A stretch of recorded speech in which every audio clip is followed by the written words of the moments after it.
Hi, welcome to our channel.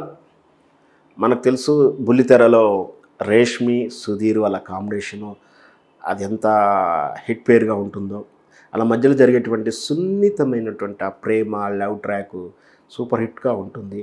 Episode అంతా ఆద్యాంతం చూడబుద్ధి అవుతుంటుంది.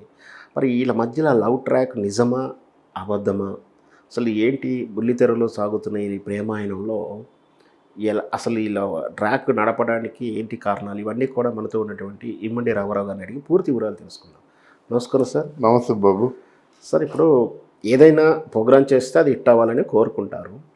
ఈ జబర్దస్త్ లాంటి విషయాల్లో ఒక కొత్త ఈక్వేషన్ తీసుకున్నారు. ఏంటంటే అది సుధీరు రేష్మి ఆ లవ్ నడుస్తున్నట్టుగా సెటైరికల్గా చేసుకుంటూ ఆద్యాంతం ఎట్లా ఎపిసోడ్ అంతా కూడా ఒక లైట్ ల్యాంబ్లైట్లో నడుస్తున్నట్టు ఒక ప్లెయిన్ వాతావరణంలో ఆడియన్స్ కూడా అలవాటు పడ్డారు. వాళ్ళు లేకుంటే చూడలేకపోవడం కానీ, వాళ్ళ టాపిక్ రాగానే థ్రిల్గా ఎంజాయ్ చేయడం కానీ ఇదంతా నడుస్తుంది. అయితే ఇది 8 సంవత్సరాల నుంచి నడిపిస్తున్నారు ట్రాక్. అది అసలు ఈ ట్రాక్ క్రియేషన్లో ఉద్దేశం ఏంటి? నిజంగా వాళ్ళ మధ్య లవ్ నడుస్తుందా ఏంటి? అసలు ఈ ట్రాక్ ఎలా తీసుకున్నారంటారు?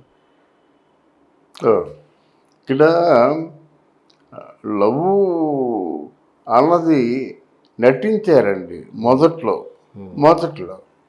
అంటే ఇద్దరి మధ్య స్క్రిప్టెడ్ లవ్వే ఉండేది కొంతకాలం. తర్వాత ఏమైందంటే కొంచెం ఆ ఫ్లోలో న్యాచురల్గా కూడా కొన్ని డైలాగ్స్ వస్తాయి. ఆ డైలాగ్స్ వచ్చిన తర్వాత అనుకోకుండా మనసుకు పట్టేస్తుంది. మనసుకు పడుతుంది కదా.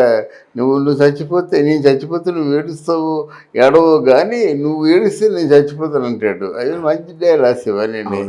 తను చూసేటువంటి ప్రేక్షకులకి వాళ్ళిద్దరి తాలూకు రొమాన్స్, ఇద్దరి మధ్య ఉన్న కెమిస్ట్రీ చాలా హాయిగా ఉంటుంది అన్నమాట. మనకి బహు తక్కువ మందికి అలాంటి కెమిస్ట్రీ ఉంటుంది. ఒక నాగేశ్వరరావు, సావిత్రి, ఒక శోభన్ బాబు, జయసుధ, ఇలా బహు తక్కువ మందికి ఉంటుంది అన్నమాట. ఆ కెమిస్ట్రీ ఉంటుంది. NT Ramarao, Devika, NT Ramarao, Krishnakumari, NT Ramarao గారు, శ్రీదేవి, జయప్రద, ఇలాగా కొంచెం తక్కువ మందికి వాళ్ళిద్దరి మధ్య ఉన్నటువంటి అది ఆ ప్రేమ అన్నది మనకు వ్యక్తం అవుతుంటుంది అన్నమాట. అలాగే ఒక 9 సంవత్సరాల తర్వాత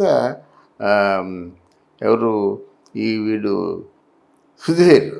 సుధీర్ కానీ ఈ అమ్మాయి కానీ మొత్తానికి ఇద్దరు కూడా ఒక లవ్ ట్రాక్లో స్టార్ట్ చేసి నటిస్తూ అనుకోకుండా వీళ్ళు లవ్లో పడ్డారని అనిపిస్తుంది. అది వాళ్ళ తాలూకు స్నేహితులు రాంప్రసాద్, శ్రీనివాసు, సుధీరు, రష్మి వాళ్ళ మాటల సందర్భంగా చెప్పారన్నమాట. ఇదంతా మీరే చేశారని చెప్పేసి రష్మి అంటుంది.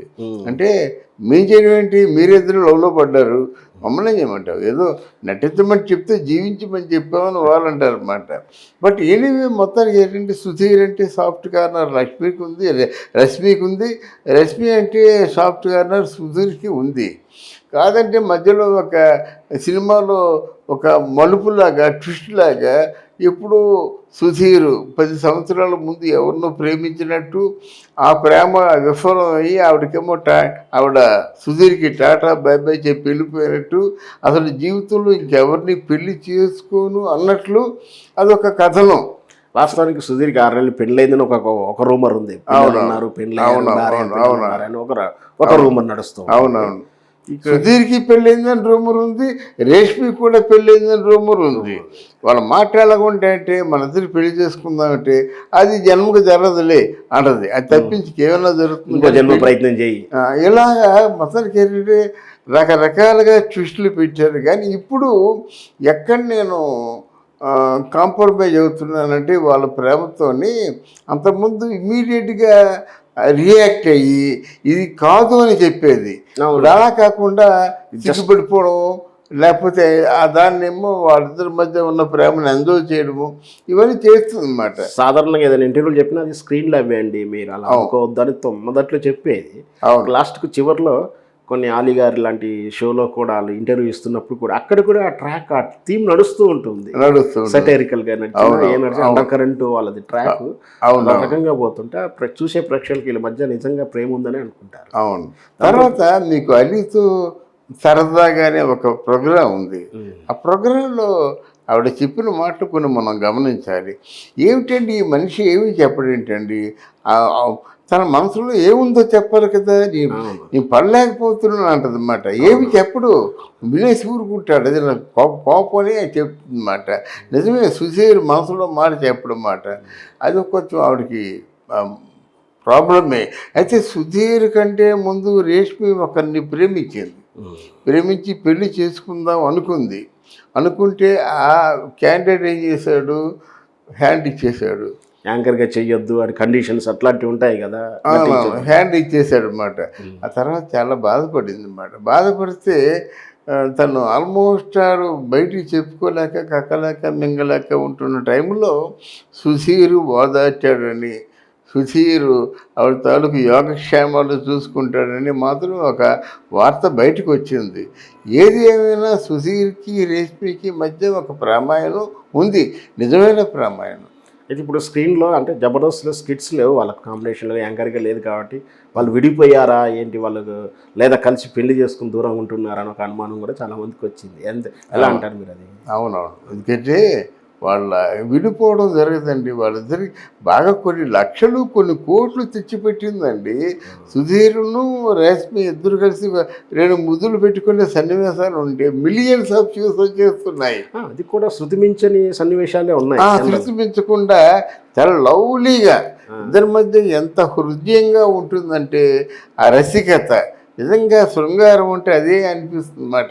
ఎక్కడ అశ్లీలం లేకుండా పూర్తిగా ఇమ్మేస్ అయిపోయి.